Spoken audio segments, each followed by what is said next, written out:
কিরে বন্ধু, কি অবস্থা? এই তো আলহামদুলিল্লাহ ভালো আছি। কিরে আজকে তুই এত লেট করে আইলি যে? বন্ধু, একটা সুখবর আছে। কি সুখবর? বন্ধু, ফ্যামিলিগত ভাবে একটা মেয়ে ঠিক করছে। মেয়েটা আমাদের গ্রামেই থাকে। মানে আঙ্গ ভাবি? কি কস? কালকে অনেকক্ষণ কথাবার্তা বললাম, পরিচয় করায় দিল। বিয়ে কবইবু? বিয়ে 3 মাস পর। যাক আলহামদুলিল্লাহ, শুই না খুশি হইলাম। বাবির ছবি টবি নেই? দেহি ভাই দেহি। ছবি হোয়াটসঅ্যাপে দিছি, এই দেখ। আর এইটা দিয়ে আমাকে ভাবি। তুই চিনস রে? আরে বেটা ভাবি তো তোর বৌমানি তঙ্গ ভাবি। আরে বেটা তুই কি পাগল নাকি? তোর বৌমানি তঙ্গ ভাবি। আর ভাবি তো দেখতে মাশাল্লাহ। হ্যাঁ, ফ্যামিলিগত ভাবে পছন্দ করে রাখছে। যাক মাশাল্লাহ, ভাবিরে সেই লাগতেছে। আচ্ছা, আমার একটু কল দিছে।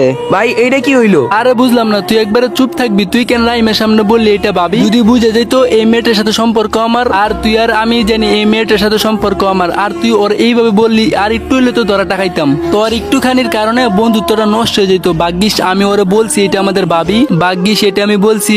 আর এই মেয়েটার সাথে সম্পর্ক শুধু আমি আর তুই জানি। ওর ফ্যামিলিগত ভাবে বিয়ে ঠিক করছি, আর তুই ওর সামনে ভাবি ভাবি বলা শুরু করছ। শোন তোর একটা কথা কই, আর এই মেয়ের সাথে সম্পর্ক আমার শুধু আমি জানি আর তুই জানোস, আর মেয়েটা জানে। আর ওই মেয়েটার আমি ফোনে বলে দিমু যেন আমার সম্পর্কের কথাটা না বলে আমার বন্ধুরে। আশা করি মেয়েটা বলবো না, তুইও বলিস না। যদি রাইম বন্ধু জানতে পারে তাহলে অনেক কষ্ট পাবে। ওই যে ওই ইনভাইট দিছে, বুঝছো তো? একদম চুপ। বন্ধু, তোর ভাবি কল দিছে। ভাবি ফোন দিছিল? কি কয় ভাবি? ওই কইতে চাইতেছে আমার সাথে নাকি দেখা করব। এই আগামীকাল বা পরশু দেখা করবো। এই হাসান নিলয়, তোরা লইস তো। বন্ধু আমি যাবো না, তুই ওই যে হাসানটা লিয়ে যা। বন্ধু তুই জানোস তো আমি মেয়েদের সামনে গেলে কেমন করি। না বন্ধু, তোরে সারা যাবো না।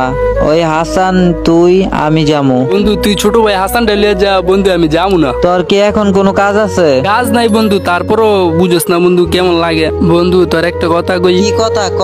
আসলে বন্ধু তুই কিন্তু এই ভাবিরে কোনোদিন ছেড়ে দিস তো, সবসময় ভালোবাসবি।